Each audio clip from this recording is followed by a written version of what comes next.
The biggest Ableton Move update yet is here. Today we're going to look at version 1.7 right after I shout out today's patron, and that shout out goes to Edith Frost. Thank you so very much for the support. Let's get started. So Ableton Move 1.7 is here, and it brings with it just 3 features. However, one of them is massive, and we'll get into it here. We'll go over the small ones first. The first one is that now in standalone mode, you can use the USB Type-C port with another host device for MIDI, which is cool. That really doesn't affect me at all, but I know some people were asking for that. One thing that does affect me, though, is the next feature. If we go in the settings, down here we can find brightness. You can now finally adjust the brightness of the pads. You can go all the way from minimum, which is this here, all the way to max, which is crazy bright. But this just helps me present the Move a little better on camera, so I'm just going to go with dim, I think, instead of min. There we go.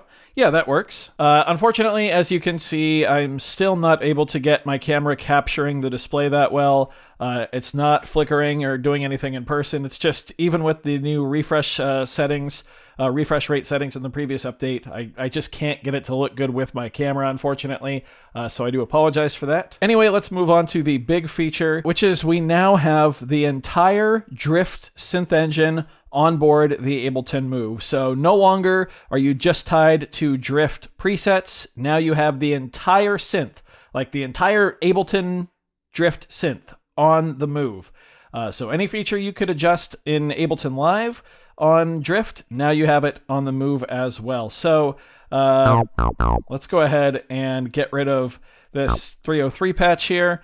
I'm going to go back. I'm going to go all the way down here and pick templates. And right here we have Drift default. Now we just have a completely blank Drift patch. Now right here, if I turn the main wheel, you'll see we still have our 3 options. So we've got the synth settings here, we've got our delay settings, and then our reverb settings. Of course, we can change those effects if we'd like. But if we go back to the synth settings here, this is where we access our macros. So normally this is all we would get access to. Oscillator 1 waveform, gain for our oscillators, filter resonance, envelope 1 attack, and release. But now, if you're on the synth settings and you hold Shift, you'll see a tiny little number 1 on the screen there, and I can turn the main knob here to scroll through all the different pages, all the different banks of parameters. There's 11 total. Let's start with the 11th page, which is global. Now, all of a sudden, we have access to the voice mode. So I can set it to polyphonic, monophonic, stereo, or unison. I can then adjust the stereo spread if I want. Or the unison strength. I then also can adjust the amount of voices between 4 and 8 if we were to go polyphonic. Side note, when you're on unison mode, if you set it to 4 instead of 8, 4 instead of 8, that's going to make you monophonic. And then over here, if we set it to 8, then you get 2 notes. You can hear some voice stealing there, but that's just with unison on, so I typically like my unison voices to be monophonic, so I'm going to leave it there. Here we have our drift amount, here we have legato, glide time, transpose, and overall volume. Let's go to a different bank here. We will go to bank 2, which is our oscillators. So now we can adjust oscillator 1's waveform. Set it to rectangle. We have the octave for oscillator 1. And we have the shape for oscillator 1. And then we have the gain for oscillator 1. And then we repeat all 4 of those controls for oscillator 2.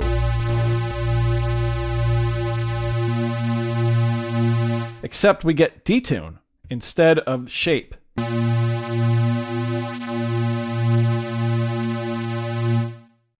Change it to a square wave here.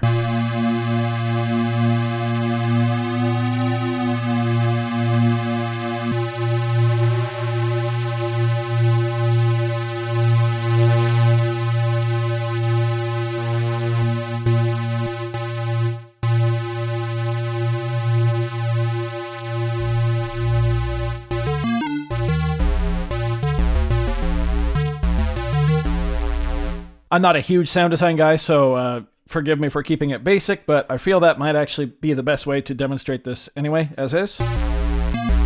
So there's a really cool, just like unison bass sound, just like that. We can then go to the oscillator modulation section, so we can set the source, pitch mod, like it's all here. Even phase reset, which like that's pretty cool. You get the full engine in here. For our filters, of course, here's our low pass filter. And we have the resonance for that. And we have our high pass here. And then we have the ability to turn on or off the filter for each oscillator, which is cool. And then we have the filter noise. Then if we go to the next page, we have the filter modulation. So we can actually set the source. In this case, we'll just leave it to envelope 2. And you can see you've got a second modulation lane as well there. Let's go to the next page. Envelope 1, pretty self-explanatory. This is envelope 1. So this is our envelope for our synth. Full control is certainly very nice. Next page is going to be envelope 2. Remember this, thanks to our routing, is affecting the filter.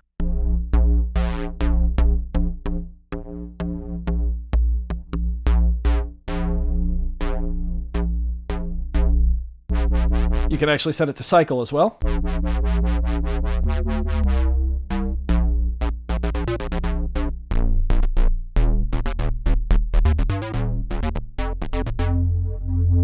And we have some filter modulation on pressure as well. I should have gone over that on the filter page, but yeah, it's all right there. We have our LFO here on the next page, so waveform, rate. Let's set this to square, and you can set it to sync, so we'll do that. We'll do 16th notes here. LFO amount, we'll drop it down. Mod source 1, we will set this to LFO, and we get to pick our target. We'll set it to, how about just low pass frequency? Actually, let's try resonance. And we'll turn up the amount. Cool. If we set it to the cutoff for the frequency,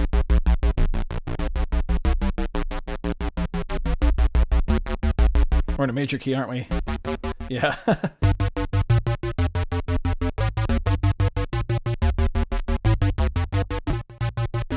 Cool. You get the idea. It's pretty sweet. It's just the full synth right here. We have another modulation page, so we have a third modulation source. And then we're to our global page once again. So yeah, the full Drift synth is in here. Any sound that you could design in Drift on Ableton Live, you can now do on the go with the Ableton Move. The beautiful thing about this is all of these parameters are step lockable as well, which is super cool. So let's grab one more instance here of the Drift default, and let's mess around with some step parameters, shall we? Okay, I'm going to go to oscillator 2. Oh, I need to go to the first page. There we go. Oscillator 2 gain, I'm just going to turn it off. So we just have a single oscillator right now. Let's just do one whole note here, the whole length. Super boring, but I want to parameter lock now the volume of oscillator 2. So on step 2, we're going to turn up the gain of our second oscillator. Just going to do this on some random steps here and see how this sounds.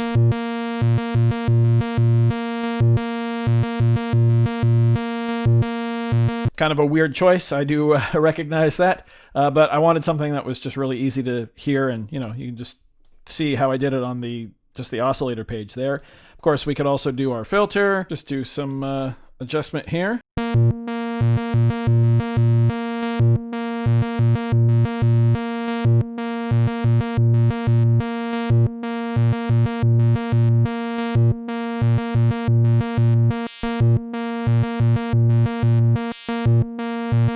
Pretty much just jamming here with parameter locks, and all this will be sent over to Ableton Live if you were to upload this into either the cloud or use the Move Manager. All of this automation data will be sent right over there.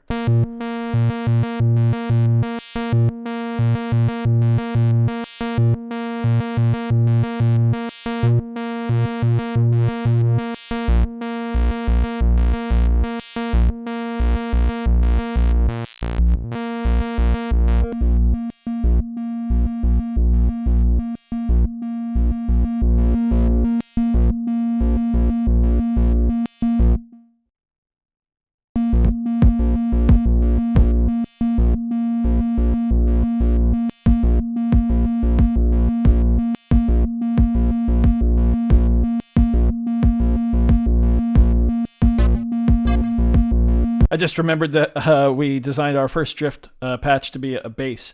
We can kind of take that up. Let's actually change the polyphony here. So we just go this way, right there.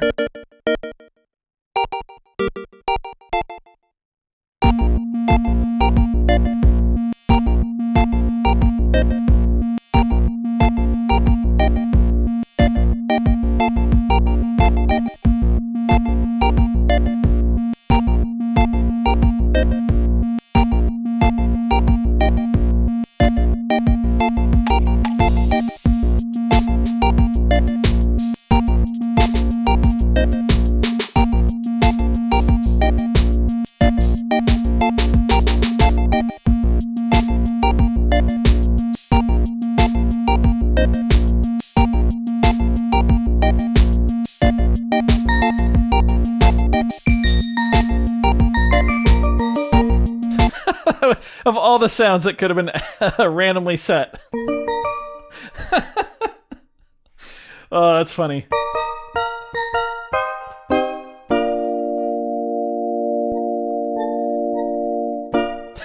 Awesome. Anyway, hopefully you can tell how powerful this is. Not the island pans, but having the full drift sound engine here on the Move. This is awesome. I love the way they integrated it. It's so easy to switch between the banks and scroll between them. Just hold shift and turn the main knob as long as you're on the synth section there. Just awesome. You still have easy access to your effects, and I can't wait to see what people are going to do with this newfound power here on the go. This certainly takes the Move and pushes it even further towards being a proper standalone device. I'm still very much in the camp of you really need Ableton Live proper to take full advantage of the Move. But hell, if they keep introducing features like this, that opinion might start to change. Who knows? Maybe it already has a little bit. Really good stuff here on the Ableton Move. It's a completely free update. Should be available now. Go ahead and grab it. If you're on Wi-Fi, you can literally just hit the shift button, hit settings, and go to update. And that's it. That's all you have to do. I do hope you found this video informative or at least entertaining. If you did, be sure to leave a like on it. If not, you can always leave a dislike. That's okay too. Doesn't hurt my feelings, just makes me try that much harder next time. Either way, be sure to hit that subscribe button, ring that notification bell. Thank you all so very much for being here. Thanks for watching. We'll see you next time. Bye.